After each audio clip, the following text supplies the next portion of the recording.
Question homework बोला था, बना ली क्या? ठीक है, उसको कल करते हैं। कहाँ तक हुआ था आपने देखो?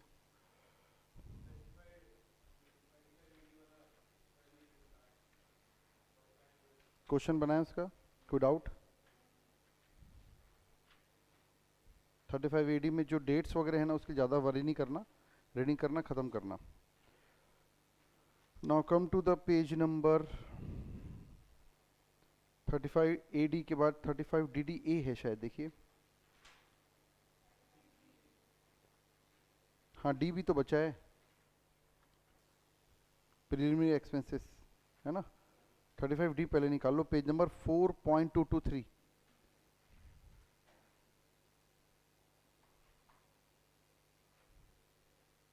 Section 35D।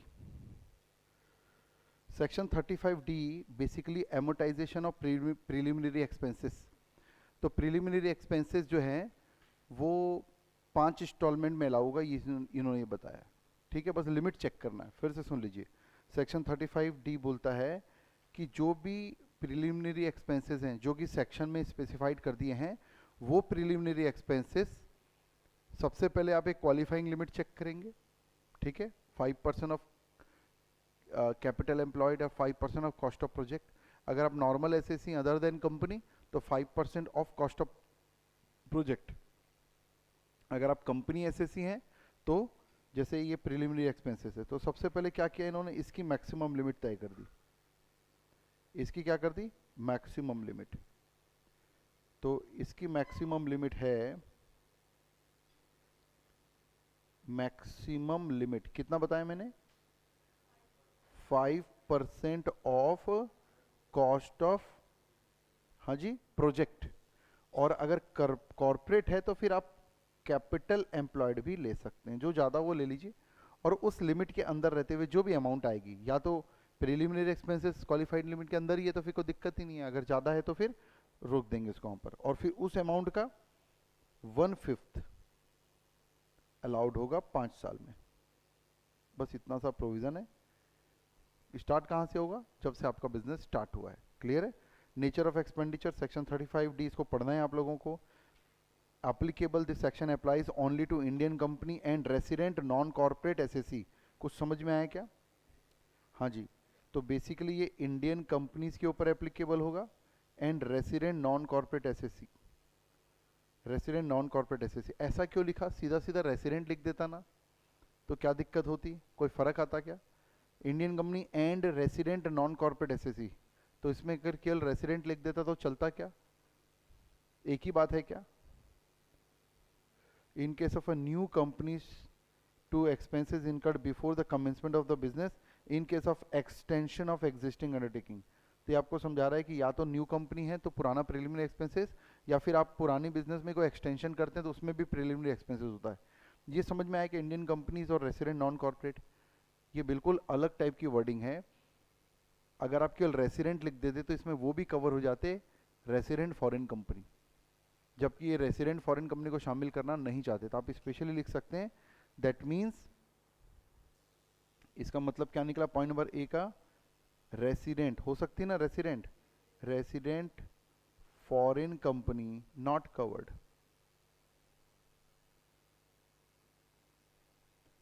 And other non resident भी कवर नहीं है, ऑल्सो नॉट कवर्ड। ये आपको इंटरप्रिटेशन होना चाहिए। ये डिडक्शन तो क्लियर है हमको। डिडक्शन कितनी है भैया इसमें? 5 ईयर्स में मिलेगा आपको 1/5 निकालना है। देन एलिजिबल एक्सपेंसेस की एक लिस्ट बना दिया ना, किस किस को एलिजिबल एक्सपेंस बोलते हैं। The following expenditure are eligible for amortisation expenditure in connection with preparation of feasibility report.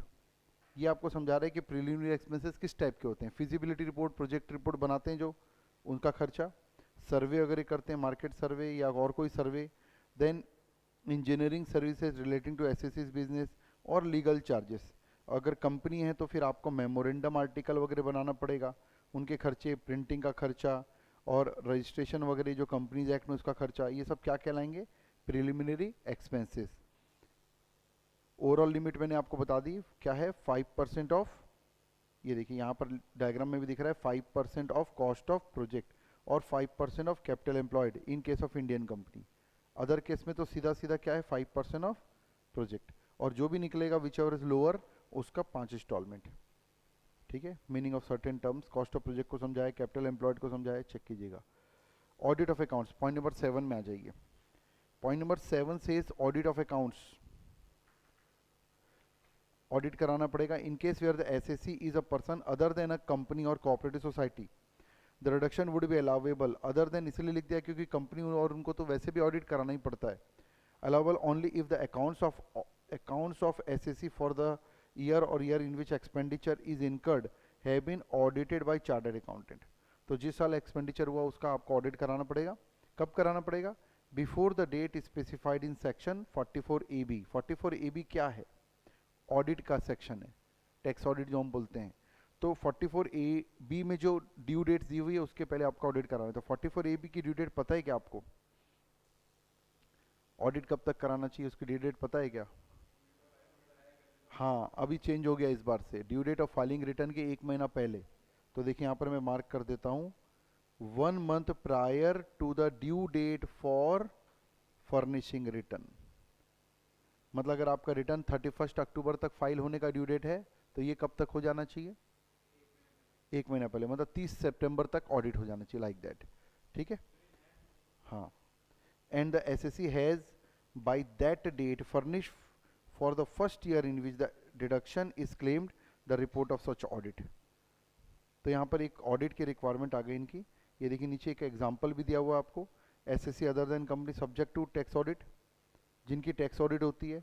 तो ड्यू डेट टैक्स ऑडिट की क्या है? 31 अक्टूबर।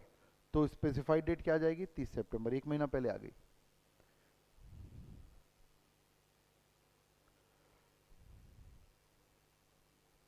Now next section is 35DDA। और एनी डाउट सेक्शन 35D समझ में आया? DDA क्या चीज है? Amortisation of expenditure incurred on voluntary retirement.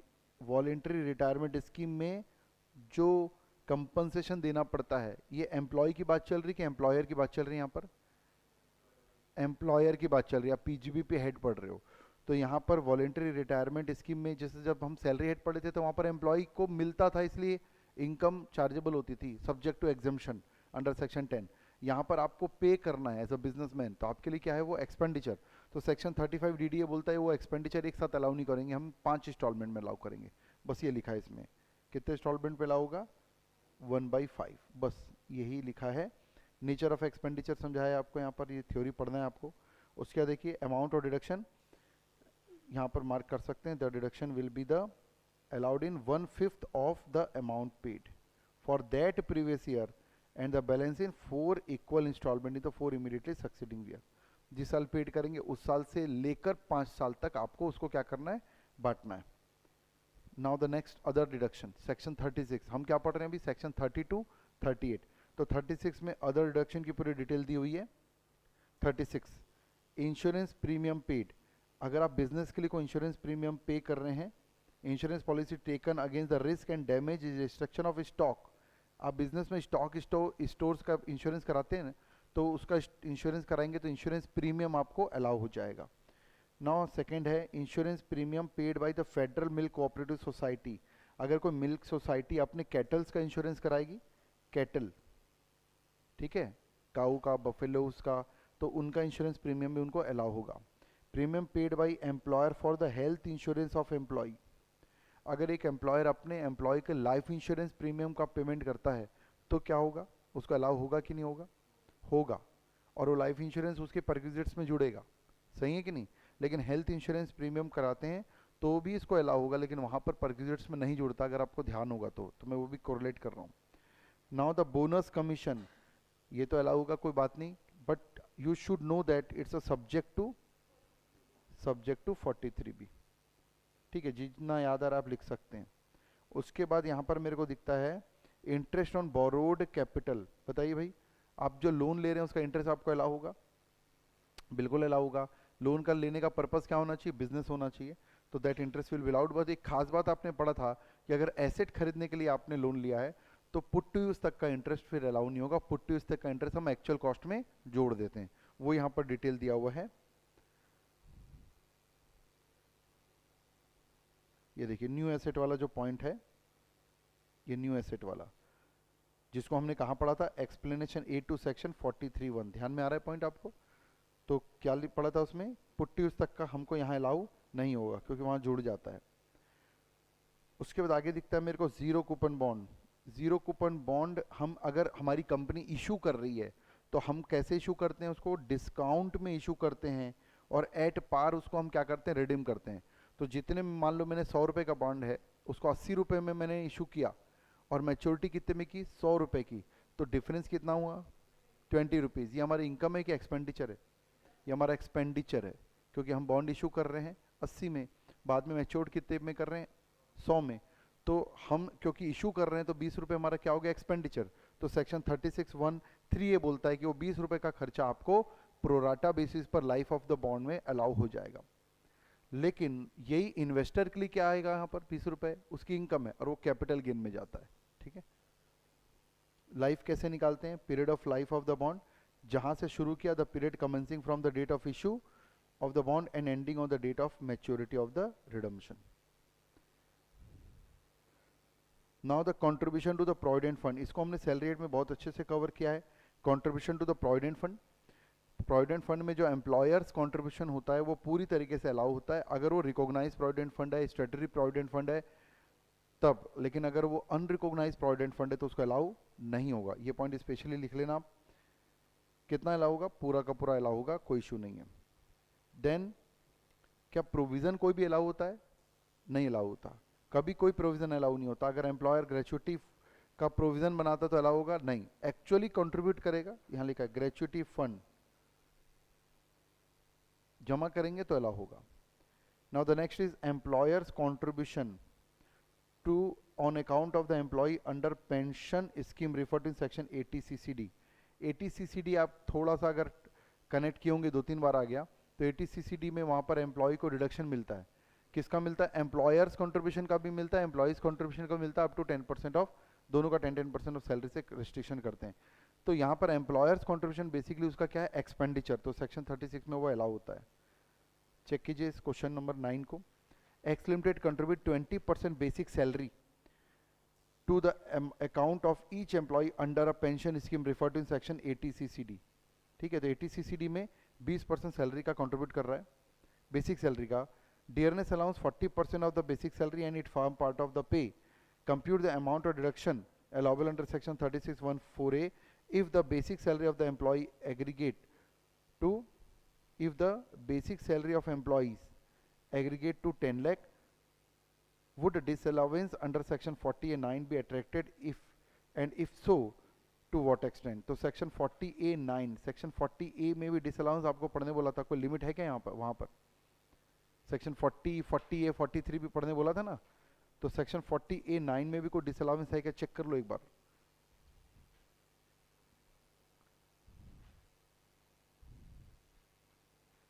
Question समझ में आ रहा है आपको? एम्प्लॉयर जो है 20% of basic salary pension fund में जमा करता है। अब क्वेश्चन ये है कि 20% जो जमा कर रहा है उसको अलाउ होगा कि नहीं होगा। एक क्वेश्चन है कि यार 20% कर रहा है तो क्या 40 सेक्शन 40(a) में कोई लिमिट है क्या जमा करने की, कि हमको अलाउ नहीं करेंगे, वो आप चेक करो फिर क्वेश्चन का सॉल्यूशन को देखना। हालांकि पढ़ने दिया था मैंने सेक्शन 40, 40(a) एंड 43 भी।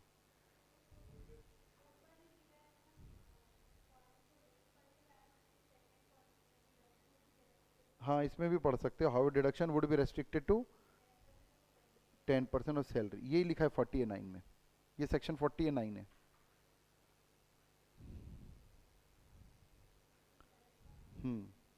तो देखो यहाँ पर बेसिक सैलरी कितना है, 10 लाख, डियरनेस अलाउंस 40%, तो यहाँ पर 4 लाख हो गया, टोटल 14 लाख रुपीज़ हो गया। एक्चुअल कंट्रीब्यूशन कितना है, 20% of basic salary, that is 2 lakh. Clear है पॉइंट? वो तो बेसिक सैलरी का कर रहा है, लेकिन हमको अलाउ कितना होगा, 10% of basic plus DA, DA under condition, तो यहाँ पर हो गया मेरा 1,40,000। तो 60,000 जो है एक्सेस कंट्रीब्यूशन क्या हो जाएगा, वो डिसअलाउ हो जाएगा। ये जो 10% से ऊपर डिसअलाउ होना है वो यहाँ लिखा जरूर, लेकिन कौन सा सेक्शन है, 40(a)(9), क्योंकि डिसअलाउंस है सेक्शन 40(a) में। पॉइंट समझ में आ रहा है? और यही अमाउंट एम्प्लॉयज़ के हैंड में क्या होगी बताइए, एम्प्लॉयज़ के हैंड में, एम्प्लॉयज़ के हैंड में एम्प्लॉयर्स कंट्रीब्यूशन जो है ना कितना रुपए है, आप एक नोट बना लीजिए, कितना रुपए किया एम्प्लॉयर्स कंट्रीब्यूशन? 2 लाख। देखो जरा एम्प्लॉयर्स कंट्रीब्यूशन कितना है, 2 लाख। तो 2 lakh rupees will be chargeable as a salary in hands of employee, लिख लीजिए। तो दोनों टारगेट आपको समझ में आएगा।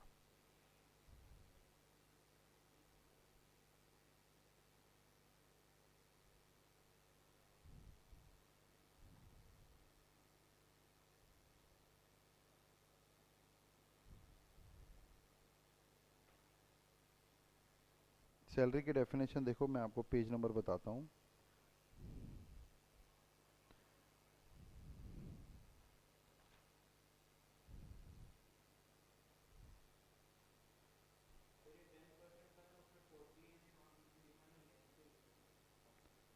अच्छा तो यहीं डाल वहाँ 49 लिख दीजिए, वो जो लिखा है ना 49 से लाया, ठीक है, वहाँ की जगह यहाँ लिख गया होगा।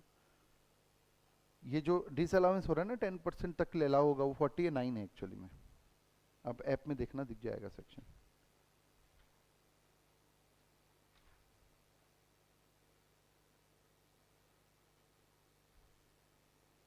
पेज नंबर 4.13 का रेफरेंस दे देना। सैलरी में जो चार्ज होता है ना, सैलरी की डेफिनेशन 4.13 पॉइंट नंबर 8, उसमें साफ लिखा है contribution made by central government और other employer in the previous year to the account of employee under pension scheme.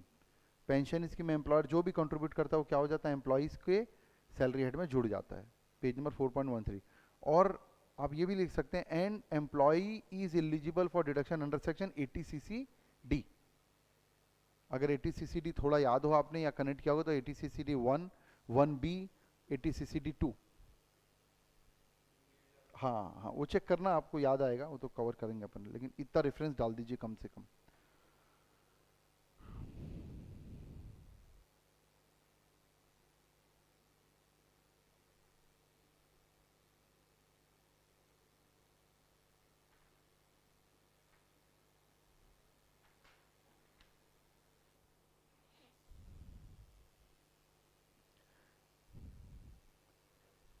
Next आ जाइए सेक्शन 36(1)(6) अलाउंस फॉर एनिमल्स। देखिए एनिमल्स के लिए अलग सेक्शन बनाना क्यों पड़ा अगर हम इसकी बात करें, क्योंकि एनिमल्स जो होता है वो अगर बिजनेस में यूज़ हो रहा है, मान लो मेरे बिजनेस में हॉर्सेज यूज़ हो रहे हैं, तो दैट मैं उसको मेरे मेरे को उस वो कैपिटल एक्सपेंडिचर है। मान लो हॉर्सेस मैंने 5 लाख का परचेस किया, तो 5 लाख अलाउ हो जाएगा क्या? नहीं होगा, क्योंकि हॉर्सेज एक कैपिटल एक्सपेंडिचर नॉर्मली अलाउ नहीं होता। और उस पर डेप्रिसिएशन मिलना चाहिए कायदे से, तो डेप्रिसिएशन भी नहीं मिल पाती क्योंकि कहीं भी एलिजिबल ग्रुप में नहीं आता वो।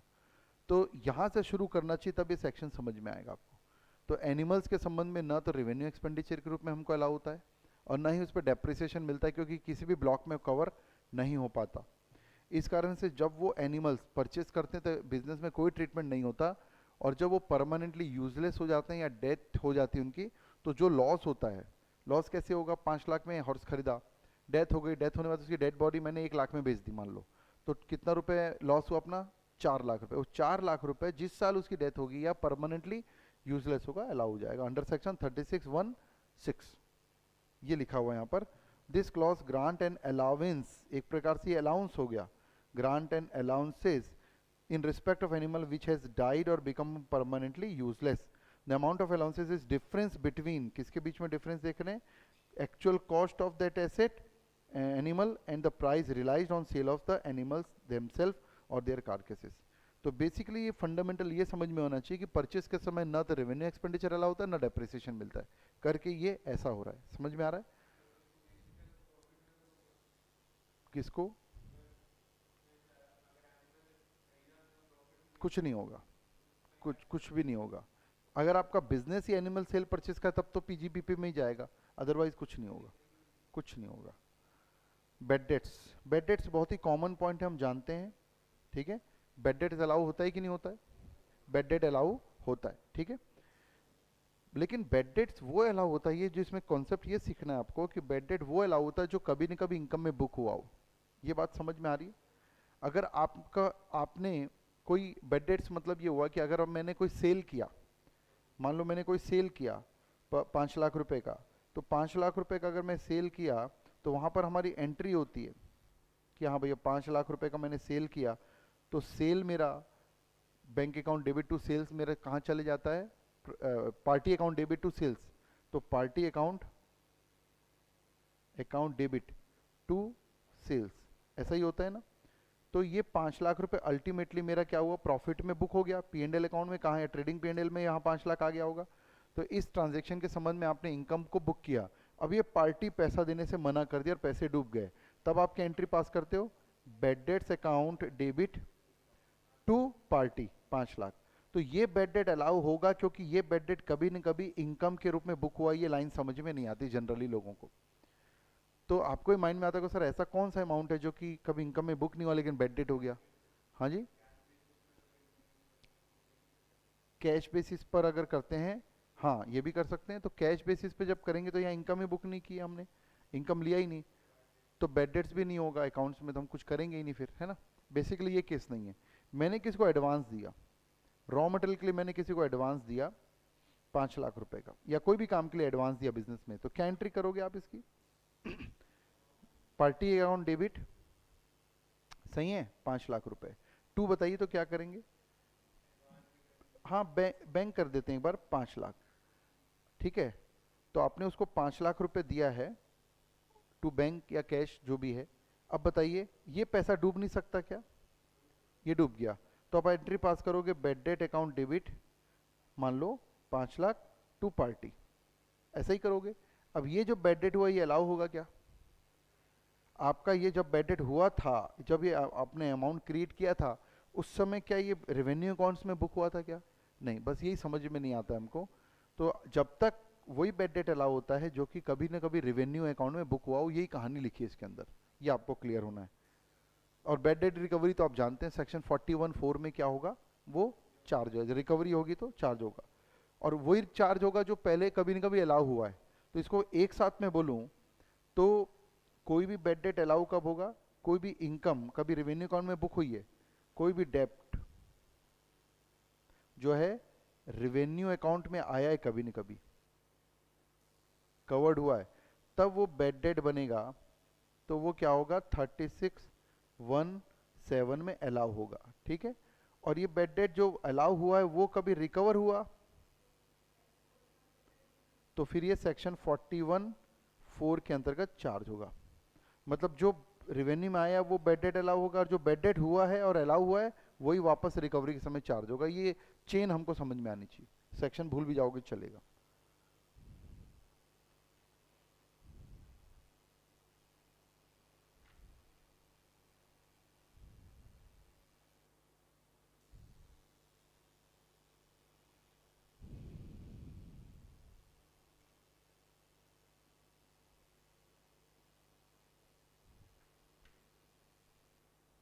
ये आईसीडीएस क्या है समझते हैं क्या, आईसीडीएस क्या है, income computation and disclosure standard. जैसे अपना अकाउंटिंग स्टैंडर्ड है वैसे इनकम टैक्स का ही है। तो ये आपको समझा रहा है पॉइंट नंबर 1 कि आईसीडीएस के हिसाब से अगर कोई इनकम, ये देखिए हेडिंग समझा रहा है, अमाउंट ऑफ डेप्ट taken into account in computing income, यही तो समझा रहा था मैं। कोई भी डेप्ट अगर इनकम के रूप में कंप्यूट हो चुका है फिर बैड डेट होगा तो अलाउ होगा। तो यही समझा रहा है कि इनकम के रूप में कंप्यूट हो चुका है मतलब किसके हिसाब से, आईसीडीएस के हिसाब से।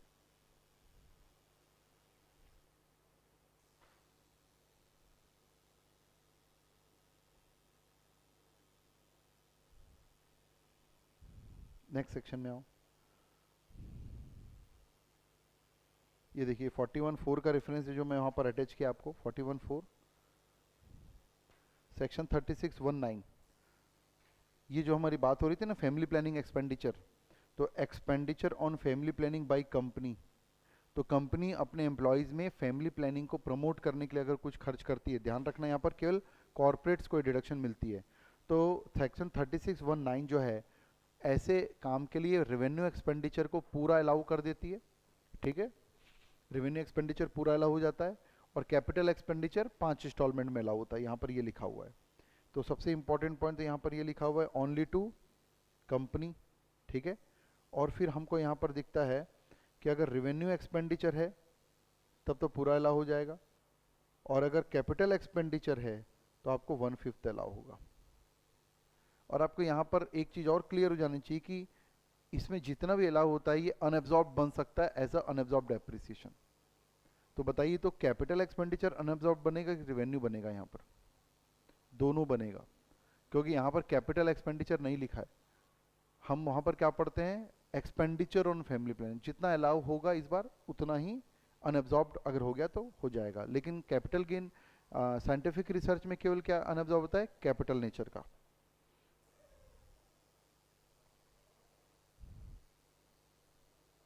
ये देखो यहाँ पर इस लाइन को चेक करना, यहाँ पे क्या लिखा है लेकिन गलत लिखा है ये।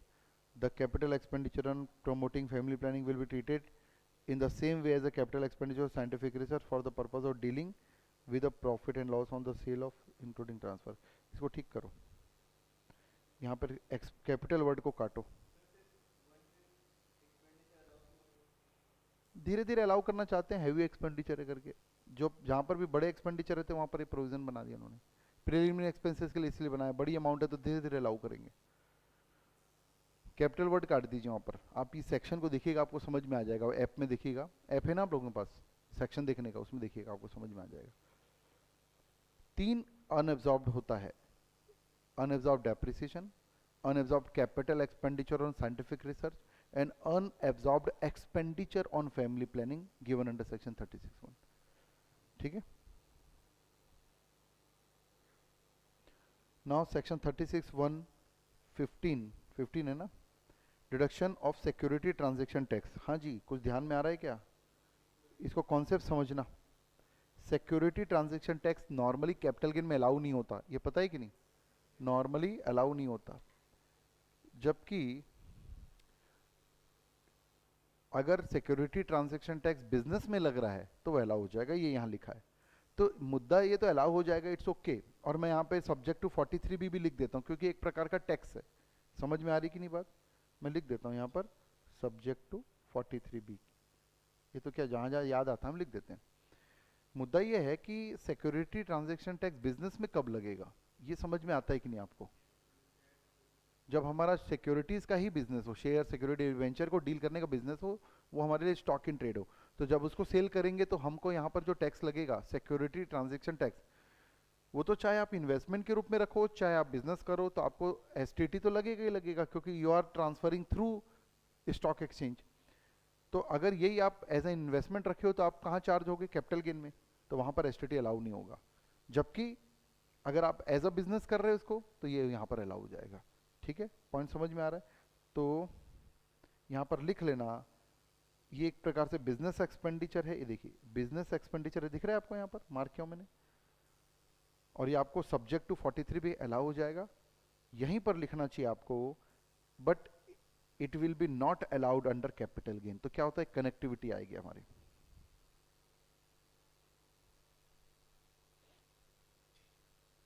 In the course of business, ये लग रहा है in the course of business, तो यहां होगा। ठीक है, डिडक्शन फॉर सेम इसी टाइप का पॉइंट है कॉमोडिटी ट्रांजैक्शन टैक्स, ये भी आपको अलाउ हो जाएगा।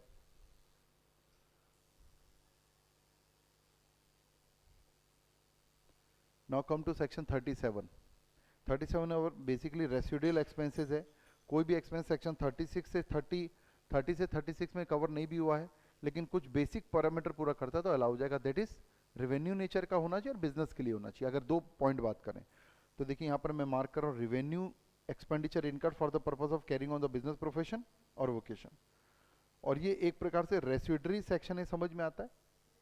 ठीक है, कंडीशन क्या है भाई, सबसे पहली कंडीशन यहाँ पर दिख रही है मेरे को, सबसे पहली कंडीशन है the expenditure should not be in the nature describe in 30 to 36। ठीक बात है।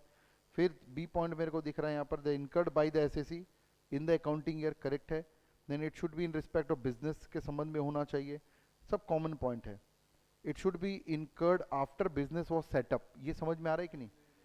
हाँ, बिजनेस सेटअप के पहले का खर्चा है तो वो तो प्रिलिमिनरी में जाएगा, और वहां नहीं गया जा पाया तो फिर कहीं नहीं आएगा, ये समझा रहा है आपको। 37 भी जगह नहीं दे रहा है उसको। इसलिए बिजनेस चालू होने के पहले का जो खर्चा है वो बहुत ही सोच समझ के प्लान करना चाहिए, क्योंकि अगर 35D ने छोड़ दिया उसको, 35D में भी एलिजिबल एक्सपेंस पढ़े थे ना हमने, तो फिर यहाँ पर भी नहीं आएगा।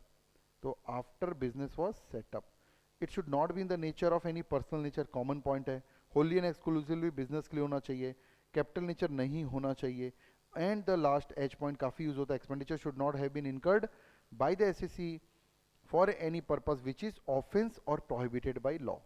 इसी के अंदर मैं आपको समझा रहा था कि अगर अगर जीएसटी लेट पेमेंट करने के कारण इंटरेस्ट लगा वो अलाउ होगा इसी पॉइंट के अंदर, लेकिन अगर पेनल्टी लगी तो अलाउ नहीं होगा। और इनकम टैक्स का इंटरेस्ट क्यों अलाउ नहीं होता? क्योंकि इनकम टैक्स आउटराइट ही डिसअलाउंस है करके। उसके बाद देखिए एक तो पॉलिटिकल पार्टी वाला भी पॉइंट है इसमें।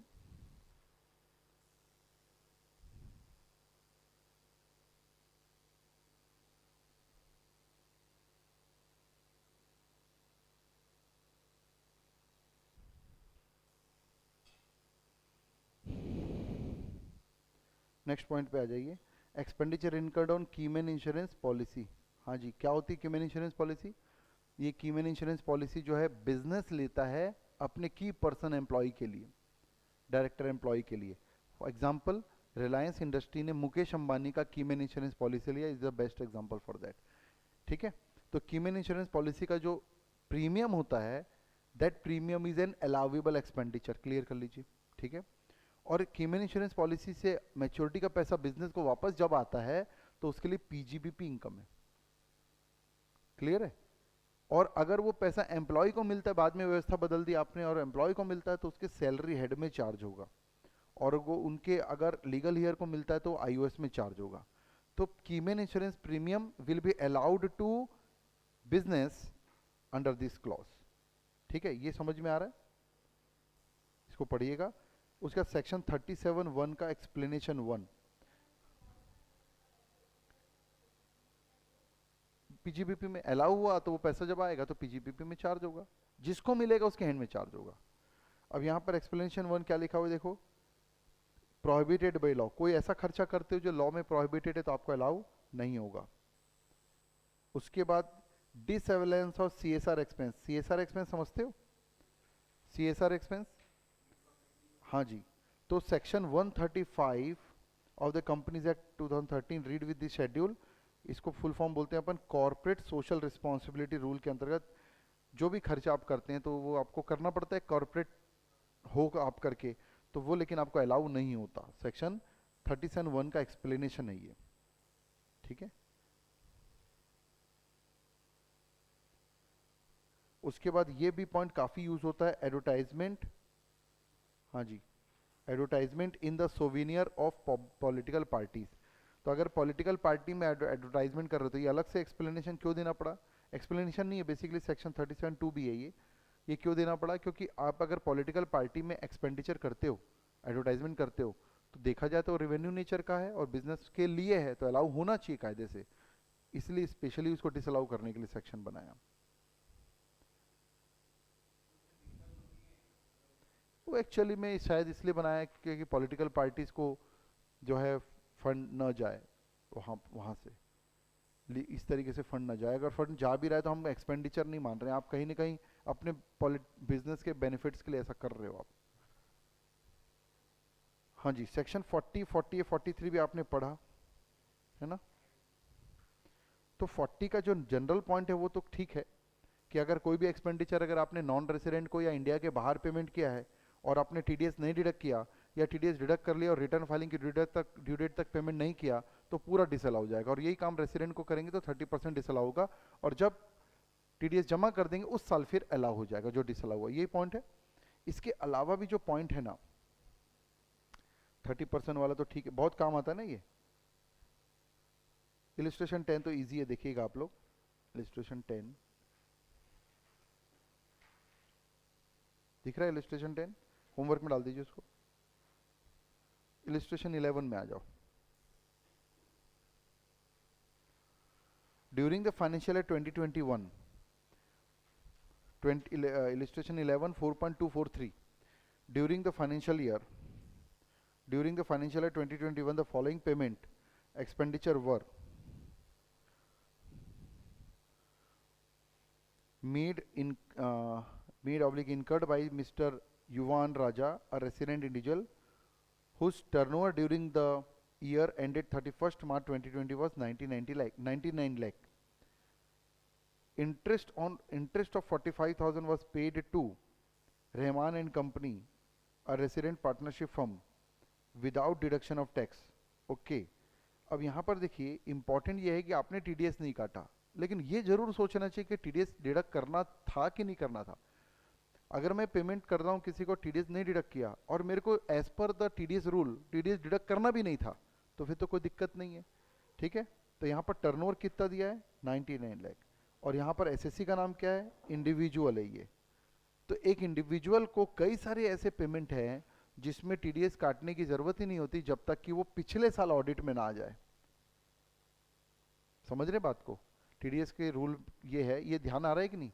इंडिविजुअल एचयूएफ तभी टीडीएस डिडक्ट करेंगे, काफी सारे सेक्शंस हैं जिसमें वो पिछले साल मतलब 2021 में वो पेमेंट कर रहा है, तो मान लो रेंट का पेमेंट कर रहा है, इंटरेस्ट का पेमेंट कर रहा है, कमीशन का पेमेंट कर रहा है, तो उस पर टीडीएस काटेगा कि नहीं काटेगा इस बात पर डिपेंड करता है कि पिछले साल वो ऑडिट में था या नहीं था। तो आप यहां पर देखिए कब का टर्नओवर दिया आपको, हाँ जी 1920 का टर्नओवर दिया है, और अभी पेमेंट कब हो रहा है यहां पर 2021। क्वेश्चन को समझने की कोशिश कीजिए।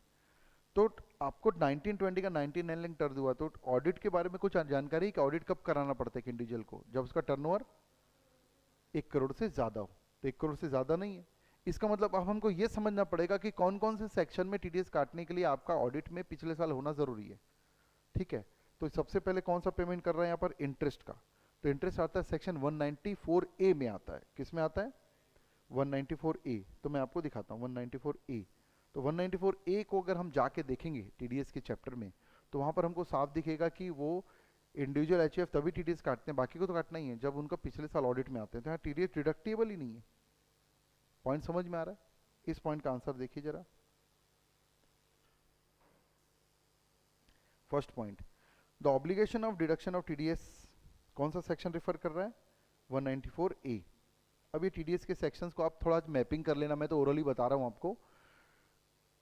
Obligation of deduction of tax from interest paid to the resident arise under section 194A in case of individual whose total turnover in the immediately preceding previous year, that is 1920, exceeds 1 crore। Provision समझ में आ रहा है?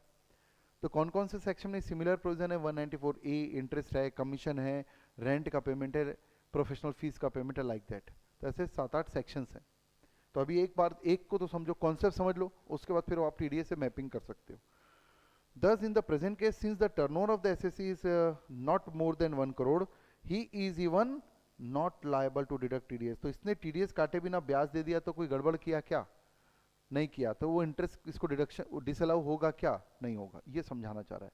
Important variety for your exam, ये variety important है। Hence, disallowance under section 40A1A, section 40 का disallowance not attracted. Logic समझ में आ रहा है? वापस से आ जाइए। अब यहां पर देखिए सेकंड क्या पेमेंट कर रहा है वो, 3 lakh was paid as a salary. Salary का सेक्शन शायद है 192, बिल्कुल ठीक बात है। तो section of the salary is section 192। अभी कुछ याद नहीं आ रहा है तो मैपिंग करने जाके आपको ना। और 192 और resident individual without deduction of tax. तो क्या सैलरी का पेमेंट अगर मैं कर रहा हूँ और मैं इंडिविजुअल हूँ, तो मेरे को पिछले साल ऑडिट में रहूंगा तभी टीडीएस काटना, ऐसा नियम है क्या? नहीं है, काटना ही पड़ेगा आपको। ठीक है, तो यहाँ पर आपने टीडीएस नहीं काटा तो ये सैलरी आपको क्या हो जाएगी? डिसअलाउ। कितना डिसअलाउ हो जाएगी? 30%। बढ़िया answer. The disallowance under section 30%, disallowance of 30% of the sum payable under 40A would be attracted in respect of all sum on which TDS not deducted। section 192 बोलता है which require deduction of tax at source on salary is covered under this। the obligation to deduct tax at source under 192 arises in hands of all SSE employer। the important word is all SSE employer। ये कहाँ से उठा के लाया आपने? 192 जाकर पहला paragraph पढ़ लेना, दिख जाएगा आपको। और कुछ नहीं, टीडीएस चैप्टर कितना भी बड़ा हो, कुछ 5-6 सेक्शन में घूमता रहता हमारे एग्जाम, ज़्यादा इधर उधर के सेक्शंस नहीं आते। 192, 194A, 194C, H, I, J, बस इतने सेक्शन में घूमता है। और इस सेक्शन समेत याद होना चाहिए हमको, 5 ही है ना मेन। समझ में आ रहा है? तो यहाँ पर डिसअलाउंस होना चाहिए कि नहीं होना चाहिए? तो इस प्रेजेंट केस में डिसअलाउंस होना चाहिए, ठीक है। तो ये लिखे how ever only 30% will be, हाँ पूरा नहीं डिसअलाउ होगा, 30% होगा, तो हम जानते हैं। हम ये क्वेश्चन आपकी मैपिंग या इंटरकनेक्टिविटी किससे कर रहा है, ये टीडीएस के साथ इंटरकनेक्टिविटी कर रहा है। ये बहुत टफ लगता है लोगों को, है नहीं? क्यों? ये पढ़ते तो उसको छोड़ देते हैं, मैपिंग नहीं करते। आज इसको पढ़े ठीक है, क्या आपने आज जाके टीडीएस चैप्टर के साथ मैप किया इसको, वो इंपॉर्टेंट है। कमीशन, ये सेक्शन 194H से रिलेटेड है। कौन सा सेक्शन है? कमीशन है 194H। 16,000 पे टू मिस्टर विद्यासागर रेसिडेंट, तो यहां पर भी 194H के लिए भी ऑडिट का होना जरूरी है। सेम प्रोविजन, मतलब जो हमने पहला वाला पढ़ा वही लागू हो जाएगा 194H। तो यहां डिसअलाउंस होगा क्या, बताइए जरा? नहीं होगा। पढ़ लीजिए थर्ड का आंसर। कहाँ गया सेक्शन? ये है section 194H, from commission paid in excess of 18,000। हाँ, हर सेक्शन में एक अमाउंट भी रहती है। कितना पेमेंट का कमीशन यहाँ पर? 16,000। तो उस सेक्शन की लिमिट के अंदर पेमेंट करेंगे तब भी टीडीएस की लाइबिलिटी नहीं आती। कई जगह 5,000 है, कई जगह 10,000 है, ऐसा। हाँ जी, यहाँ पर लिखा है in case of individual whose turnover in the immediately preceding year is exceeding 1 crore. 10 present case में यहाँ रिक्वायरमेंट नहीं है, therefore disallowance under this section is not attracted. Important mark कर दीजिए इस क्वेश्चन को।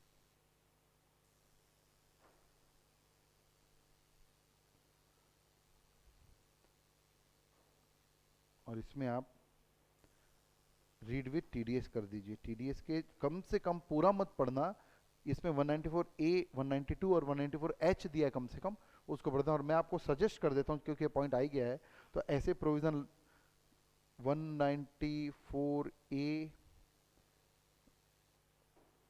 CHIJ एटसेट्रा लिख देता हूँ क्योंकि कुछ और भी है।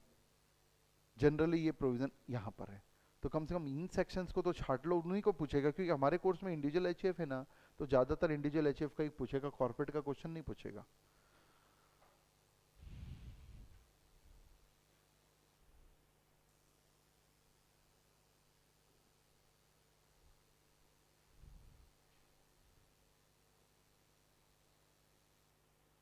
अब ये यहाँ पर एक सेक्शन दिख रहा है, सब पढ़े हुए पॉइंट आपके। वन सेक्शन, ये क्या है बताओ जरा? 40A2 on account of tax और cess levied on profit on the basis of, मतलब ये इनकम टैक्स की बात चल रही है। डिसअलाउंस किसको, हम क्या पढ़ रहे हैं? सेक्शन 40 डिसअलाउंस, तो किसकी बात चल रही है? तो यहीं पर मैं लिखवा देता हूं आपको income tax including interest and penalty. क्योंकि इनकम टैक्स डिपार्टमेंट को चाहे आप टैक्स दो, चाहे आप इंटरेस्ट दो, चाहे पेनल्टी दो, सब इनकम टैक्स कहलाता है। तो वह कौन से सेक्शन के कारण डिसअलाउ हो रहा है? इस सेक्शन के कारण, ठीक है। हाँ, क्या चीज? हाँ, इनकम टैक्स का वही बता रहा हूँ, इनकम टैक्स का क्यों डिसअलाउ है, क्योंकि 40A में लिखा है interest to the income tax, interest to the income tax itself is income tax, any sum paid to the income tax department. हाँ, सब चीज इसलिए लिखवा दिया ना, income tax includes interest and penalty.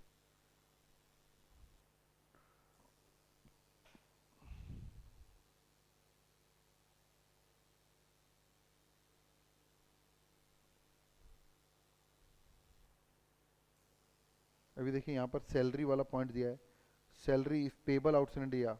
अगर इंडिया के बाहर आपने सैलरी पेमेंट का टीडीएस नहीं काटा तो सैलरी आपको अलाउ नहीं होगी। और यहाँ पर खास बात यह है कि सैलरी के लिए अलग से प्रोविजन बनाए, मतलब नेवर बीन अलाउड कॉन्सेप्ट हो गया। बाकी में तो टीडीएस नहीं काटते, डिसअलाउ हो जाता है, और बाद में टीडीएस काट के जमा कर देते तो अलाउ हो जाता है। यहाँ कहाँ लिखा है वो प्रोविजन? तो एक प्रकार से अगर सैलरी आपने इंडिया के बाहर दिया और उसमें टीडीएस नहीं काटी तो ये डिसअलाउ होगा, और अलाउ करने के बारे में हाउएवर का कोई पैराग्राफ ही नहीं है, तो ये परमानेंटली डिसअलाउ हो जाता है आपका ये पॉइंट।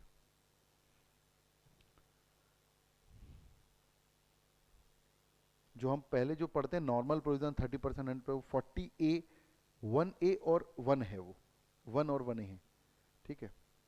ये खास बात है इसकी।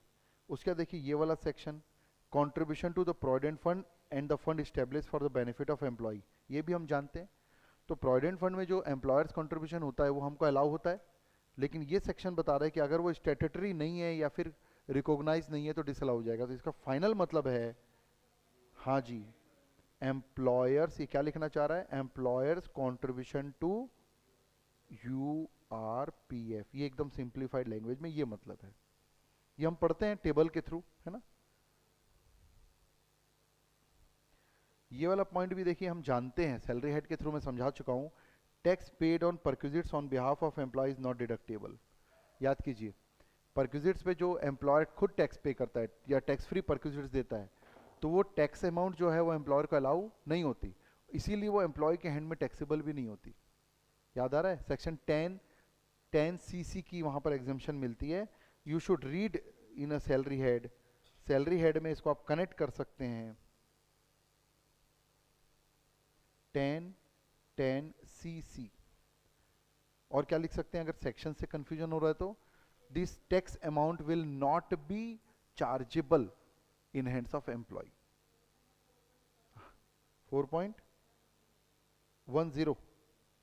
लिख भी सकते हो, मैपिंग करना इसको। तो इधर अलाउ नहीं होता, उधर चार्ज नहीं होता। क्यों नहीं हो रहा? 10CC exemption. ये टैक्स ऑन परक्विजिट्स की जगह टैक्स ऑन सैलरी होता तो टैक्स फ्री सैलरी भी तो दे सकता है ना एम्प्लॉयर, तो उस केस में वो टैक्स एम्प्लॉयर को अलाउ होता है कि नहीं होता? हो जाता। और उधर चार्जेबल होता है कि नहीं होता? हो जाता। तो केवल किसके लिए ये परक्विजिट्स के लिए नियम बना है, और डिसअलाउज करने के लिए सेक्शन 40 का यूज किया इन्होंने। Now the important area, section 40B किसके लिए है? ये फर्म। कितना फेमस है 40B? याद कीजिए, फर्म जो भी सैलरी और इंटरेस्ट का पेमेंट करती है, अगर वो 40B की लिमिट से ऊपर करेगी तो दैट ऊपर वाला अमाउंट फर्म को क्या हो जाएगा? डिसअलाउ। और जो भी पेमेंट करती है वो एम्प्लॉय के हैंड में, सॉरी पार्टनर के हैंड में, PGP हेड में चार्ज होता है। ध्यान आ रहा है? इसका पूरा ग्रुप बनवाया था आपको, और उसको उतना ही चार्ज होगा जितना फर्म को अलाउ हुआ है। ये तो हो गया ओवरऑल कॉन्सेप्ट। तो हमको यहाँ पर क्या सिखाएगा? ये लिमिट सिखाएगा, ठीक है। तो देखिए सबसे पहले इसमें एक्चुअली ना, फिर से मैं बता दूं, इसको पढ़ते भले कैसा भी है, लेकिन ये ना अलाउ करने का सेक्शन नहीं है। ये क्या है? डिसअलाउ करने का सेक्शन। ये दिक्कत है, थोड़ा ध्यान से पढ़ना है इसको, ठीक है। देखो जरा, इतनी ऊंची कुर्सी 40B फर्म ये क्या कर रहा है? डिसअलाउ कर रहा है। तो डिसअलाउ कर रहा है मतलब कि कोई लॉजिक होगा डिसअलाउ करने का। तो डिसअलाउ करने का लॉजिक क्या है देखो तो जरा, remuneration to non working partner. कुछ समझ में आ रहा है क्या? अगर आप नॉन वर्किंग पार्टनर को रेम्यूनरेशन देंगे तो कोई लिमिट लिमिट की तो बात ही नहीं है, सीधा वो रेम्यूनरेशन डिसअलाउ हो जाएगा। फर्म अगर अपने नॉन वर्किंग पार्टनर को रेम्यूनरेशन देगी तो that remuneration will be disallow, even though deed में लिखा हो। डीड में लिख सकते हो आप, हाँ। नहीं नहीं, अभी रेम्यूनरेशन की बात कर रहे हैं अपन, इससे रेम्यूनरेशन एंड इंटरेस्ट नहीं लिखा है, remuneration to non working partner लिखा है, ठीक है। इंटरेस्ट के लिए ये नियम नहीं है। तो 40B क्या कर रहा है? नॉन वर्किंग पार्टनर को आप रेम्यूनरेशन देंगे तो क्या करेगा? सीधा डिसअलाउ। फिर रेम्यूनरेशन टू वर्किंग पार्टनर, चला यहां तक तो ठीक है, नॉट ऑथराइज बाय डीड। अब दूसरा पॉइंट देखिए, रेम्यूनरेशन दे तो रहा है, वर्किंग पार्टनर को दे रहा है, लेकिन डीड में लिखा हुआ नहीं है, नॉट ऑथराइज बाय डीड, वो भी डिसअलाउ हो जाएगा, ठीक है। डिसअलाउंस का थ्योरेटिकल पॉइंट समझ रहे हैं? लिमिट तो है, आगे देखेंगे भैया। अब वर्किंग पार्टनर को भी दे रहे हो, डीड में भी लिखी हुई है, लेकिन एक लिमिट से ऊपर नहीं दे सकते। तो पहला दो पॉइंट समझ में नहीं आता, ध्यान नहीं देते हम। Third point, remuneration to working partner और इंटरेस्ट टू पार्टनर। देखो यहां पर वर्किंग पार्टनर नहीं लिखा है, क्योंकि इंटरेस्ट आप पार्टनर को भी दे सकते हो, नॉन वर्किंग पार्टनर को भी दे सकते हो। बाय डीड यहां तक क्या लिखा है देखो तो जरा, रेम्यूनरेशन टू वर्किंग पार्टनर, फिर interest to partner, authorise by deed, मतलब पूरे पैरामीटर कंफर्म हो गए। अब लिमिट की बात करेगा आपसे। लिमिट की बात ये तीसरे पॉइंट पे क्यों कर रहा है ये समझ में नहीं आता। लिमिट जो भी थोड़ा भी पढ़ता है उसको लिमिट याद रहती है। तो remuneration to non working partner outright disallowed. 40B किसके लिए बना है? डिसअलाउ करने के लिए। किसको डिसअलाउ करने के लिए? फर्म को डिसअलाउ कर रहा है। फिर remuneration to working partner not authorise by deed, disallowed. Remuneration to working partner और interest to any partner authorise by deed. अब देखिए पूरा पैरामीटर पूरा हो गया यहां तक। But relates to an earlier period. क्या समझ में आ रहा है? आप जो है ना डीड में जिस दिन से चेंज किया या डीड में जिस दिन से लाया उसके पहले वाले पीरियड में दे रहे हो, मतलब रेट्रोस्पेक्टिव इफेक्ट से दे रहे हो, नहीं चलेगा। मतलब डीड में रेमुनरेशन और इंटरेस्ट देने का जो क्लॉज है, ऑथराइज बाय डीड लिखा है, ध्यान से सुनना, यहां पर ऑथराइज बाय डीड तो लिखा ही है ना, तो डीड में तो ऑथराइज है, लेकिन डीड में जिस दिन ये क्लॉज आया आप इंटरेस्ट उसके पहले वाले दिन से दे रहे हो और पहले से दे रहे हो। क्यों पहले से दे रहे हो? डीड में लिखा होगा, डीड में 2019 में आया कि ये इंटरेस्ट और रेमुनरेशन 2018 से हम देंगे, 6 महीने पहले से देंगे, या अक्टूबर में आया बोले हम अप्रैल से देंगे, तो डीड तो ऑथराइज कर रही है लेकिन अर्लियर पीरियड के लिए ऑथराइज कर रही है, और ये कभी भी रेट्रोस्पेक्टिव इफेक्ट्स को नहीं मानेगा। ये समझ में आ रहा है? Relates to an earlier period, तो वो पुराने पीरियड को भी हम यहां पर डिसअलाउ कर देंगे। हाँ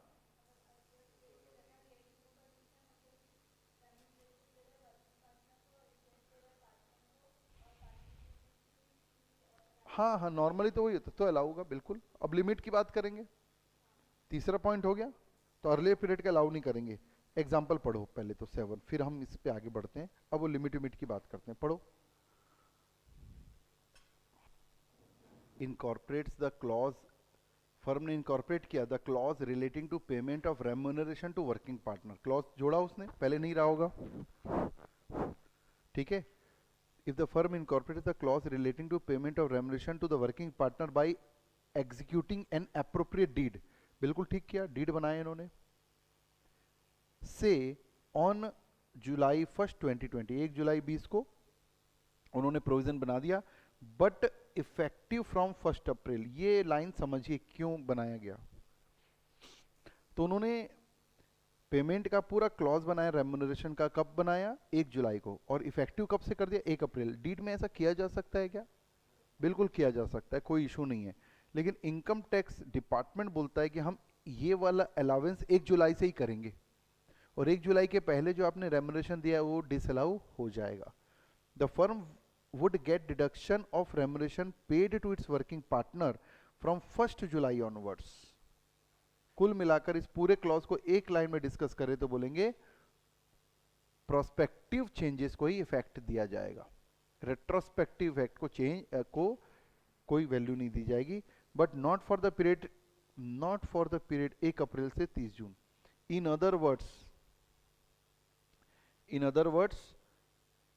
it will not be possible to give retrospective effect or oral agreement entered into, oral agreement हो या फिर retrospective effect हो, उसका कोई इफेक्ट नहीं दिया जाएगा। such remuneration prior to putting the same in the written partnership deed, इसको पढ़कर ही हम बोलते हैं कि भले नॉर्मली हम बोलते हैं पार्टनरशिप की डीड या पार्टनरशिप ऑन रिटर्न होना जरूरी नहीं है, लेकिन इनकम टैक्स के प्रोविजन के हिसाब से देखा जाए तो ये रिटर्न होना बहुत जरूरी है, ठीक है। तो यहां तक हमने क्या पढ़ा, समझ में आ रहा है? पहला पॉइंट क्या पढ़ा? द रेम्यूनरेशन कब डिसअलाउ होगा? Remuneration given to non working partner disallowed, remuneration given to working partner but not authorized by disallowed. अब पढ़ते हैं remuneration to working partner and interest to any partner authorized in deed but relating to the period prior to the amendment. ये example 7 आपको और clear कर दिया, ठीक है। अब पूरे पॉइंट जब क्लियर हो जाएं तो अब इसमें आते हैं अपन interest to any partner, interest to any partner. अब लिमिट पे आ गए ना, अब हर चीज ओके हो गई, तो अब लिमिट कुछ तो बनाना पड़ेगा। तो interest to any partner in excess of 12% per annum, simple interest, तो इसमें कुछ खास बात नहीं है। अगर आप 12% से ज्यादा का इंटरेस्ट देंगे तो कितना डिसअलाउ हो जाएगा? उसके ऊपर वाली amount. Any interest payment authorise by the partnership deed, देखिए हर चीज ऑथराइज तो होनी चाहिए, falling after the date of such deed, और डीड के डेट के प्रोस्पेक्टिव होनी चाहिए, to the extent such interest exceed, हाँ जी भाई, exceeds 12% simple interest per annum, तो जो एक्सीड कर जाएगा वो क्या कर देगा? ये डिसअलाउ। समझ में आया? Point number 4। 5 में आ जाइए, remuneration to the working partner in excess of prescribe limit क्या है? Any remuneration pay to the working partner, एक तो वर्किंग पार्टनर होना चाहिए, ऑथराइज्ड डीड के हिसाब से होना चाहिए, and falling after the date of after the date of deed, ये समझ में आ रहा है ना? ठीक है, in excess of following limit, सब चीज पूरी हो गई लेकिन लिमिट के ऊपर चले गई तो भी डिसअलाउ हो जाएगा, ऊपर वाली अमाउंट। कितनी limit? Book profit on first 3 lakh of book profit और in case of loss, loss के केस में भी दिया है। लॉस के केस में कितना रुपए क्वालिफाइंग लिमिट आएगा बताओ?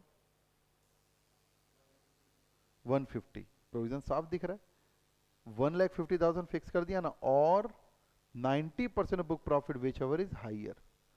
तो अगर किसी को लॉस आ गया तो 90% तो कुछ नहीं आएगा, लेकिन 150 तो आएगा, मतलब 1.5 लाख रुपए तक तो लिमिट हमको मिलेगी मान लीजिए। और बैलेंस बुक प्रॉफिट का 60%। तो एक एग्जांपल अगर मैं यहीं पर आपसे पूछ लूं कि अगर किसी का बुक प्रॉफिट, फर्म का बुक प्रॉफिट अगर 5 लाख रुपए है तो मैक्सिमम कितनी लिमिट आएगी? देखिए,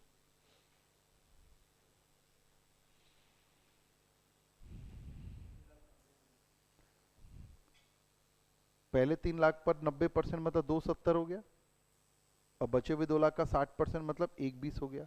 कितना बताया सर? 3,90,000। बिल्कुल सही बात है, ये मैक्सिमम लिमिट आ जाएगी। चेक कर लीजिए, छोटा सा एग्जांपल से आपको क्लियर हो जाना चाहिए। आ गया सबका? अब यहाँ पर जो भी लिखा है बुक प्रॉफिट का मतलब मैं इसको सिंप्लीफाइड तरीके से पहले बता दूं। बुक प्रॉफिट कुछ नहीं है, कोई बताएगा बुक प्रॉफिट क्या है?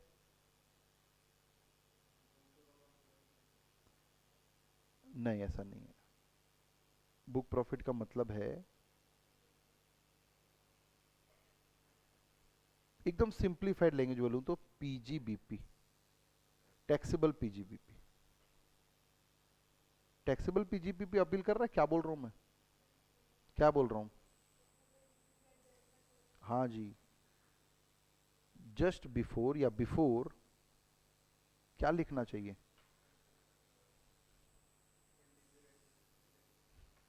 बहुत ही लॉजिकल चीज पूछ रहा हूँ। कौन सा एक्सपेंडिचर?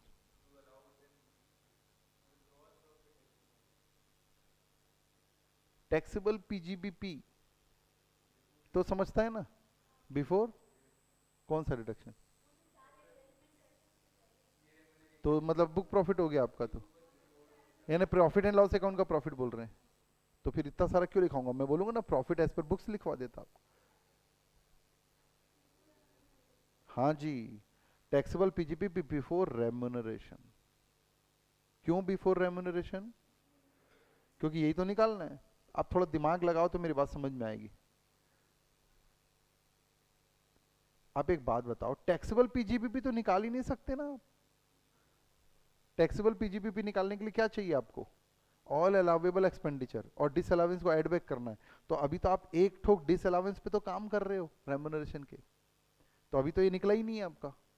लिमिट से ऊपर जाएगा तो डिस अलाउ हो जाएगा, तो आप you are not able to calculate taxable PGBP. इसलिए क्या बना दिया उन्होंने? Taxable PGBP just before remuneration. अब तो निकाल सकते हो ना, इज अ बुक प्रॉफिट। ये शॉर्ट में एकदम सही है ये।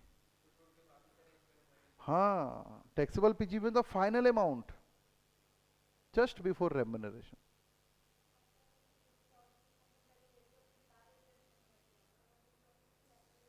ये बुक प्रॉफिट को आप वो बुक प्रॉफिट से कंपेयर मत करो, ये बुक प्रॉफिट वो नहीं है जो आप पी एंड एल अकाउंट का लेके। Profit as per P and L account बोलो आप उसको। हाँ, हाँ, वो पूरा करना है। हाँ,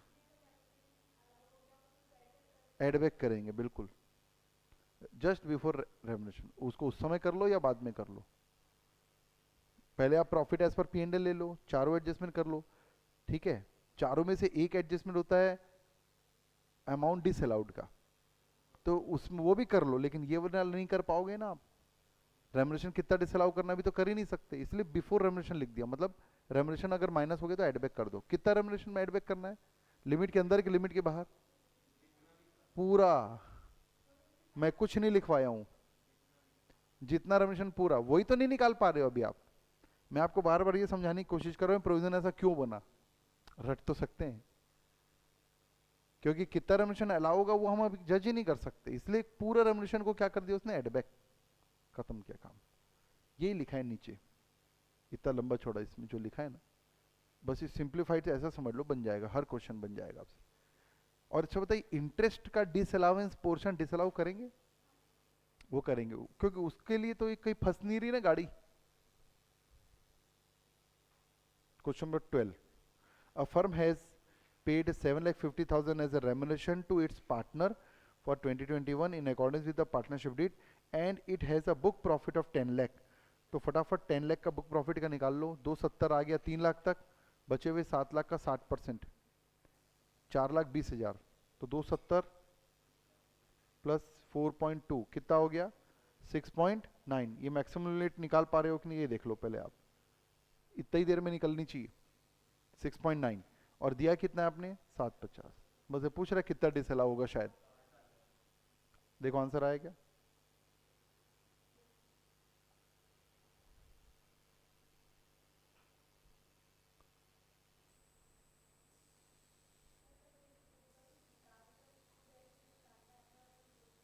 बिल्कुल ला सकता है, मैंने उसमें दिया है आपको प्रैक्टिस शीट में।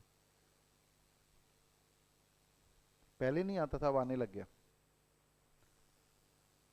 अब यहाँ पर एक दो वर्ड मिलेंगे अगर आप थ्योरी पढ़ेंगे तो। एक वर्ड मार्क लीजिए, रिप्रेजेंटेटिव कैपेसिटी। बहुत सिंपल सी बात है,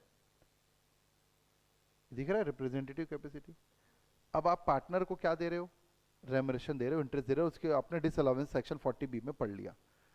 लेकिन अगर आपका कोई पार्टनर जो है वो रिप्रेजेंटेटिव कैपेसिटी में पार्टनर है, मतलब फर्म में पैसा लगाया उसके एचयूएफ ने, लेकिन पार्टनर फॉर द नेम से किसको बना दिया? मिस्टर ए को बना दिया। अब यहाँ पर वो रिप्रेजेंटेटिव कैपेसिटी में पार्टनर है और फर्म उसको पर्सनल कैपेसिटी में अगर मान लो इंटरेस्ट देती है, तो इस केस में 40B अट्रैक्ट होगा कि नहीं होगा? आंसर नहीं होगा, क्योंकि वो कैपेसिटी अलग है। सेम कैपेसिटी में होगी तब तो बात होगी ना। ये समझा रहे हैं यहाँ पर भाई। आपको 40B क्यों बनाए कि एक फर्म अपने पार्टनर को जब पैसे देती तो डिसअलाउंस किया जाता है। तो यहां पर मिस्टर एक पार्टनर है रिप्रेजेंटेटिव कैपेसिटी में, लेकिन उसको इंटरेस्ट मिल रहा है पर्सनल कैपेसिटी में। पर्सनल कैपेसिटी मतलब उसने पर्सनल पैसा दिया होगा, उसका ब्याज मिल रहा है। तो यहाँ 40B का कोई रोल नहीं है, कैपेसिटी शुड बी सेम। हाँ, अगर फर्म उसको रिप्रेजेंटेटिव कैपेसिटी में ही अगर इंटरेस्ट देती तो यहाँ पर ये लिमिट चेक करते हैं हम। ये लाइन समझ में आ रही है? The capacity should be same. वो कैसे होगा? फंड किसका लगा फर्म में? एचयूएफ का। पार्टनर कौन बन के बैठा है? नेम से मिस्टर ए। अब अगर उस कैपिटल पर इंटरेस्ट अगर दे रही है फर्म, तो किस कैपेसिटी में दे रही है? रिप्रेजेंटेटिव, मतलब किसको दे रही है? एचयूएफ को। और वो पार्टनर भी प्रैक्टिकली कौन है वहां पर? एचयूएफ है, भले मिस्टर ए का नाम है। तो यहाँ 40B अट्रैक्ट होगा। तो कॉन्सेप्ट ये बनाए, पूरा एक्सप्लेनेशन का एक लाइन का कॉन्सेप्ट अगर बनाना चाहे ना, तो 40B would be attracted only if the partner and the payment in same capacity. ये वर्ड लिख दीजिए, पूरी थ्योरी समझ में आ जाएगी। कोई लिमिट नहीं फिर। हाँ हाँ बिल्कुल। हाँ, नॉर्मल जो बिजनेस प्रोविजन है, बाकी के सेक्शन तो अट्रैक्ट होंगे ना। अनरीजनेबल पेमेंट अगर कर रहा है तो वो तो अट्रैक्ट होगा ना। 40B का कोई रोल नहीं है। तो यहाँ पर एक नोट शीट में लिख रहा हूँ आपको। ये थ्योरी जनरली समझ में नहीं आती, इसलिए मैं इसको थोड़ा सिंप्लीफाइड लिखवा रहा हूँ। क्या लिखा रहा हूँ? 40B get attracted only when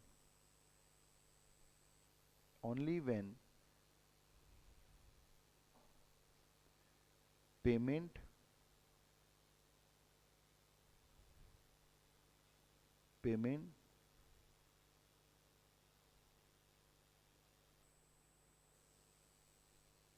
and the partner in same capacity।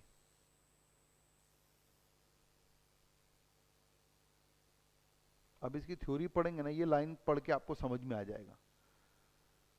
For example, where the individual is a partner in a firm in a representative capacity. Partner कैसा है ये? रिप्रेजेंटेटिव कैपेसिटी में। और नीचे लिखा है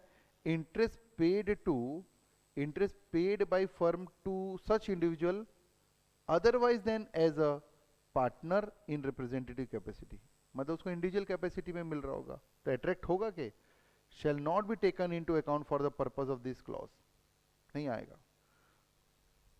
और interest paid by firm to such individual as a partner in a representative capacity, अब बताइए, तो अट्रैक्ट होना चाहिए ना। तो interest paid to the firm to the person so represented shall be taken into account for the purpose of this clause, मतलब 40 भी attract हो रहा है। जस्ट उल्टा देखो अब यहाँ पर, where the individual is a partner of firm otherwise than in a representative capacity, मतलब कैसा पार्टनर है ये, इंडिविजुअल कैपेसिटी में, और पेमेंट कैसे मिलेगा अगर इसको रिप्रेजेंटेटिव कैपेसिटी में, तो भी अट्रैक्ट नहीं होगा। इसलिए दोनों पॉइंट को मैंने एक लाइन में लिखा है, ठीक है। इलिस्ट्रेशन 13 चेक कीजिए। Rao and Jain, a partnership firm consisting of two partner reports a net profit of 7 lakh before deduction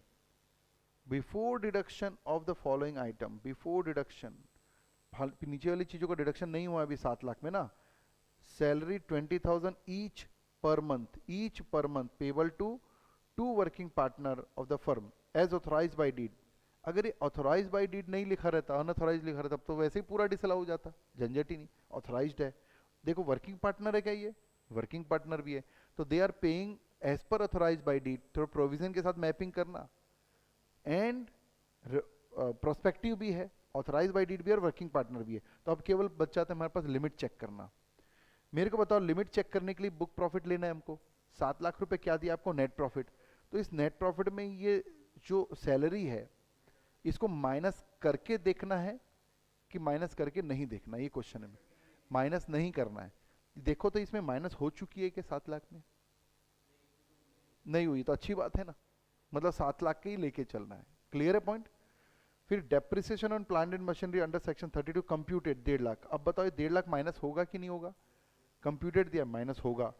interest on capital as 15% as per the deed में 15% है, and the amount eligible interest 5 lakh.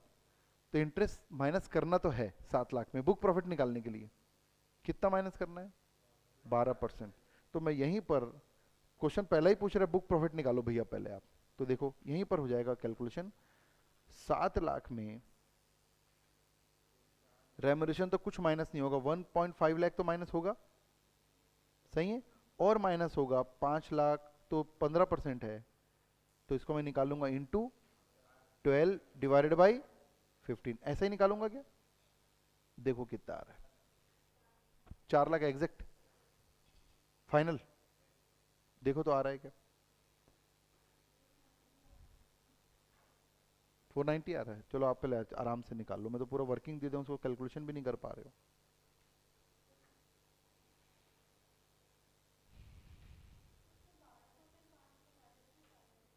Hmm,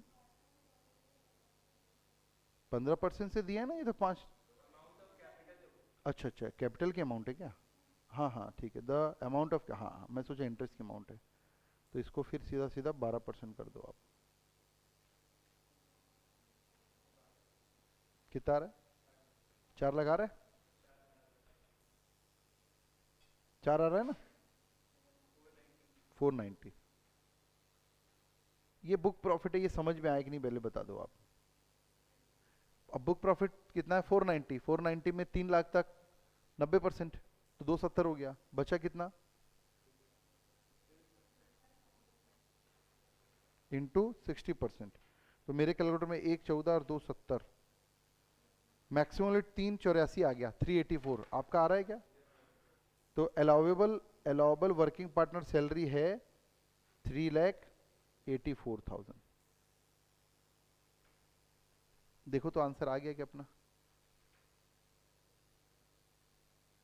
490 book profit निकाला और allowable हमारा 384 आ रहा है क्या, ये आ गया 384, ठीक है। क्लियर है। अब मैं आपसे क्वेश्चन पूछ रहा हूँ, टैक्सेबल पीजीबीपी बताओ। ये नहीं पूछा है, मैं पूछ रहा हूँ, तब तो आपको कॉन्सेप्ट समझ में आएगा ना। Taxable PGBP based on this information,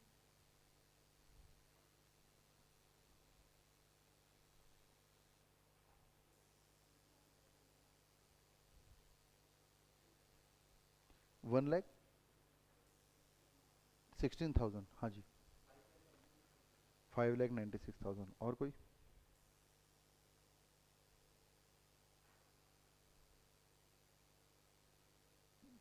PGB पे हेड में कितना जाएगा,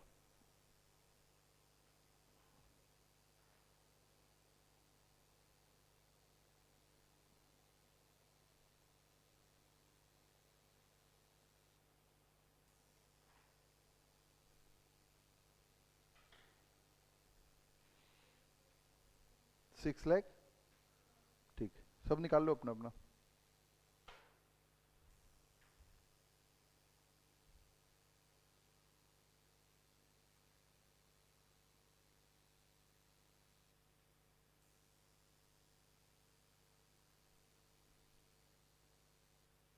ये देखो कितना है प्रॉफिट, 7 लाख, यहाँ पे दिखा रहा हूँ मैं, प्रॉफिट कितना है, 7 लाख। अब कौन कौन से तीनों एक्सपेंस अलाउ नहीं हुए, माइनस करते हैं, बताओ तो सबसे पहला क्या माइनस होगा, रेमुनरेशन निकाल लिया ना। अब टैक्सेबल पीजीपी निकालने के लिए अलाउेबल रेमुनरेशन कितना आएगा, आंसर देख के तो बताओ। अच्छा उतना पेमेंट नहीं हुआ है क्या,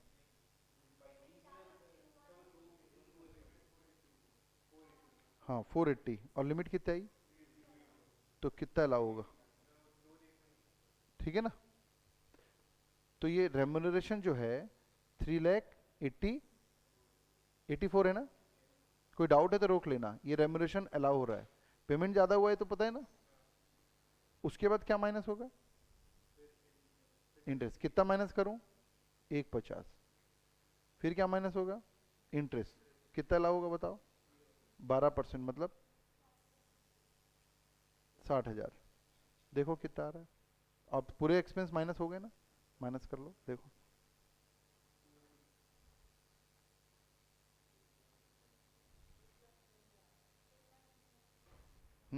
उतना ही आना चाहिए, 1,06,000। ये नहीं निकालोगे तो कॉन्सेप्ट क्या बना रहे हो समझ में कैसे आएगा, कोई डाउट है तो बताओ। आ गया। अब देखो इसकी जरूरत ही नहीं थी, ये समझा रहा हूं मैं आपको, जो मैं क्वेश्चन पूछा ना तो विद इन सेकेंड आंसर आना। बुक प्रॉफिट क्या है, बुक प्रॉफिट क्या बताया मैंने आपको, taxable PGPP just before remuneration, तो वो तो निकाल के बैठे थे ना आप, कितना निकाल के बैठे थे आपने, 4,90,000, सही है कि नहीं। बुक प्रॉफिट कितना है, 490, और ये क्या है, केवल रेमुनरेशन माइनस होना बचा है, क्यों बचा है, वही तो निकालना था, तो 390 में आप माइनस कर दो, 390 माइनस 3 कितना अलाउ है, 384, देखो आंसर आ रहा है क्या, हाँ 490 माइनस 384 आ रहा है, 1,06,000। तो आपको ये समझ में आना चाहिए ना, ये तो पढ़ रहे हैं, इसको प्रैक्टिकली समझो ना, तो लिख लो इसमें taxable PGBP is equal to this. हम्म, हाँ वही तो होता है एग्जाम में, और क्या गड़बड़ी होती है।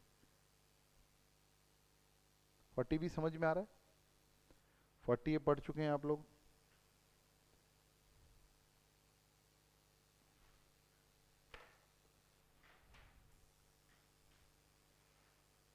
40 ये बेसिकली दो सेक्शन, मेन दो ही मेन है सेक्शन, और भी हैं वैसे, 40A2, इसमें क्या है, expenditure in respect of which payment has been और is to be made to specified person. अगर आपने स्पेसिफाइड पर्सन को पेमेंट किया और असेसिंग ऑफिसर को लगता है कि वो एक्सेसिव और unreasonable to the as compare to the fair market value, then such excess amount will be disallowed.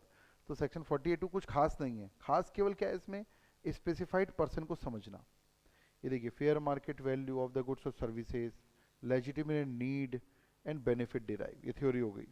और स्पेसिफाइड पर्सन को पढ़ लेना आज, पहले नहीं पढ़ेंगे तो। इंडिविजुअल के लिए कौन हो गया, उसका रिलेटिव हो गया, दिख रहा है। रिलेटिव का मतलब क्या होता है इनकम टैक्स में, रिलेटिव का मतलब क्या होता है, spouse, brother, sister, lineal ascendant and descendant, complete, और कुछ नहीं होता। बाकी वो गिफ्ट के प्रोविजन के लिए अलग से दिया, वो एक अलग मैटर है। तो रिलेटिव का मतलब स्पाउस, ठीक है, चिल्ड्रन, ब्रदर सिस्टर नहीं होता इसमें, एक मिनट, नहीं होता है, स्पाउस, ब्रदर सिस्टर, और चिल्ड्रन लिखने की जरूरत नहीं है, ऐसा लिख सकते हो, spouse, brother, sister, lineally ascendant and descendant. तो चिल्ड्रन अपने आप आ जाएंगे इसमें, ऊपर की पीढ़ी नीचे की पीढ़ी, ये होता है रिलेटिव का मतलब। तो रिलेटिव क्या है, किसी भी इंडिविजुअल के लिए स्पेसिफाइड पर्सन, मायने क्या निकला, उनको पेमेंट करेंगे अनरीजनेबल एक्सेसिव पेमेंट तो access amount will be disallowed. इसके अलावा और कौन स्पेसिफाइड पर्सन हो सकता है, इसके अलावा है एनी पर्सन, कोई भी और हो सकता है, any person who carries on business और प्रोफेशन इफ, जो बिजनेस कर रहा है कोई भी व्यक्ति स्पेसिफाइड बन जाएगा एक इंडिविजुअल का, कब, यदि the individual SSC has a substantial interest in the business of that person. मतलब मिस्टर ए अगर बेस बना लो तो मिस्टर ए का किसी अन्य व्यक्ति के बिजनेस में सब्सटेंशियल इंटरेस्ट है, तो वो व्यक्ति भी क्या बन जाएगा, अदर इंडिविजुअल भी क्या मान लिया जाएगा, स्पेसिफाइड पर्सन। और सब्सटेंशियल इंटरेस्ट का मतलब 20% और मोर। और उल्टा भी है, ये तो ठीक है, और any relative of the individual SSE has a substantial interest in the business of that person. Any relative of individual of the individual SSE has a substantial interest in the business of that person. तो अगर इसको ना थोड़ा presentation से आप समझना, अगर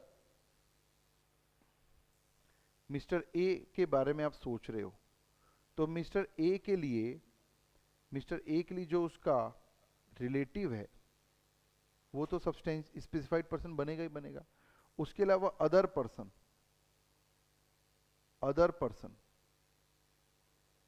जिसका क्या है, बिजनेस वगैरह है, बिजनेस प्रोफेशन है, तो अगर इसका यहां पर सब्सटेंशियल इंटरेस्ट है तो स्पेसिफाइड पर्सन बन जाएगा, ये तो स्पेसिफाइड पर्सन है ही है। और अगर इसके रिलेटिव का भी इसमें सब्सटेंशियल इंटरेस्ट है तो भी ये स्पेसिफाइड पर्सन बन जाएगा, ये समझा रहा है ये, ठीक है। तो कम से कम इंडिविजुअल का अच्छे से देख लेना।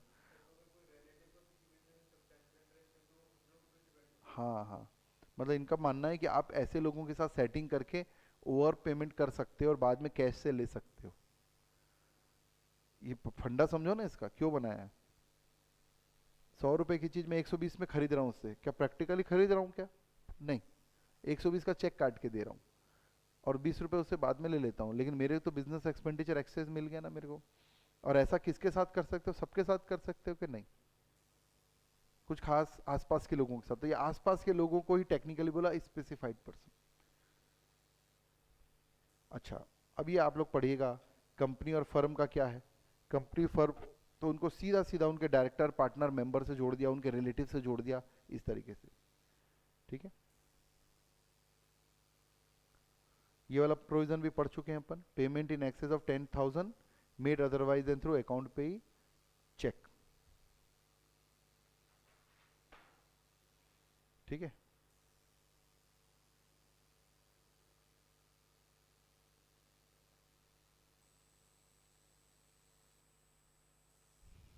ये वाला पढ़िएगा, case where disallowance not attracted.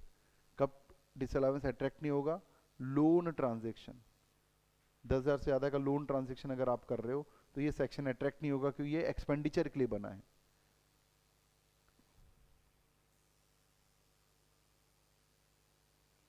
और एक रूल 6DD है, क्या है रूल 6DD, ऐसे ट्रांजेक्शन्स दिए हुए हैं जिस जिस उस ट्रांजेक्शन में अगर आप अदरवाइज भी पेमेंट कर देते हो तो डिसअलाउंस नहीं होगा।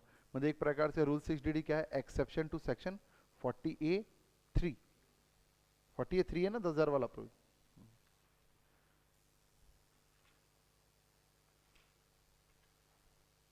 सेक्शन 41 तो हमने ऑलरेडी कवर कर लिया है। नेक्स्ट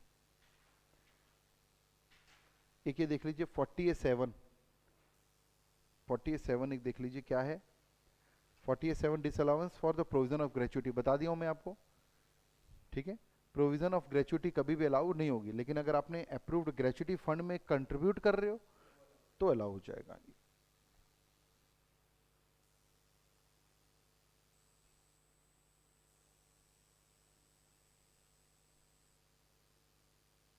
ये देखिए यहाँ पे एक वर्ड मार्क कर देता हूं मैं, अप्रूव्ड ग्रेचुइटी फंड।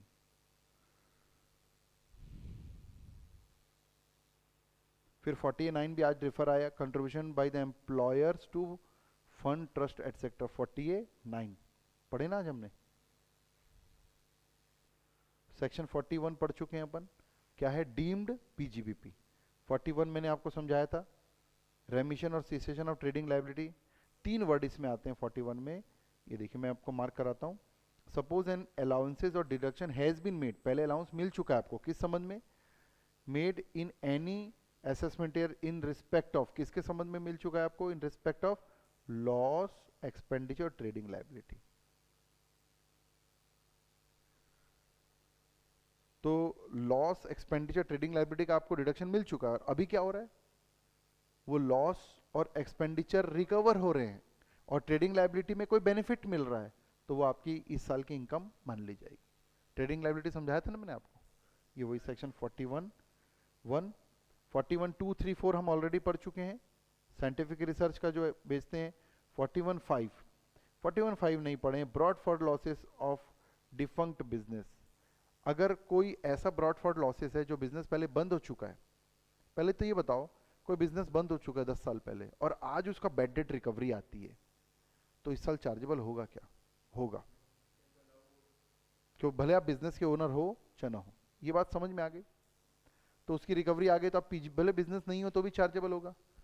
अब आपका 10 साल हो गया तो उस बिजनेस का लॉस पेंडिंग होगा आपका, 8 साल के बाद लैप्स हो गया होगा, 8 साल तक कैरी फॉरवर्ड होता है, तो वो जो पेंडिंग लॉस है ना अभी आप एडजस्ट कर सकते हो। ये लिखा है 41 5। हाँ, जब आप बंद होने वाले बिजनेस की इनकम को बुक कर रहे हो तो जो लॉस लैप्स हो गया, लैप्स क्यों हो गया समझ में आ रहा है? 8 साल हो गया तो उस लॉस को एडजस्ट कर सकते हो, यहाँ लिखा है। In case where the receipt is deemed to be profit of business under 41 relating to a business that had ceases to exist and there is an unabsorbed losses, unabsorbed losses मतलब unabsorbed depreciation मत समझ लेना, कोई भी loss, not being unspeculation losses उसको छोड़कर, which arose in the business during the previous year in which it has ceases to exist, जिस दिन बंद हो रहा था उस समय आपको लॉस था, it would be set off against income that is chargeable under this section मतलब 41, चाहे 41(1) के अंतर्गत डिम पीजीपी पे हो रहा है, 41(4) में हो रहा है, कोई भी, even after expiry of 8 years, 8 साल की एक्सपायरी के बाद भी एडजस्ट कर सकते हो। देखा जाए तो 41(5) एक यूनिक सेक्शन है।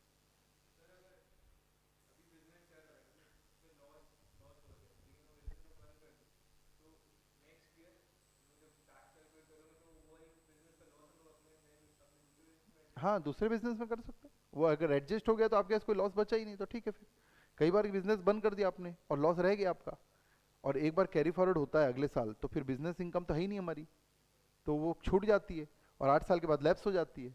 अब 10, इसलिए मैं 10 साल का एग्जांपल दिया, 10 साल के बाद मेरे को कोई रिकवरी आ रही है और वो जिस साल बिजनेस बंद होता है उस साल का कोई लॉस है, वो तो खत्म हो चुका है ना, तो उसको भी आप एडजस्ट करोगे और फिर डीम्ड पीजीपीपी निकालोगे।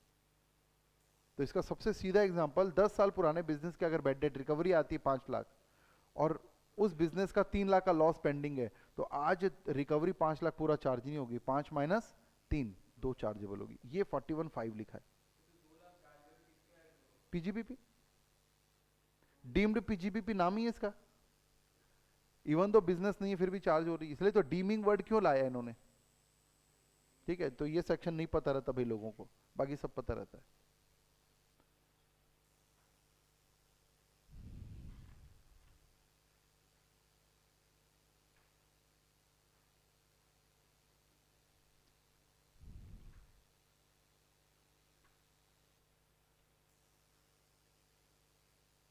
कल देखते हैं, बाकी कल कंप्लीट हो जाएगा, केवल बैलेंसिंग कुछ कुछ सेक्शन बचे हैं, यहाँ तक को आप अच्छा कीजिए। कितनी क्लास हो गई अपनी पीजीपीपी की?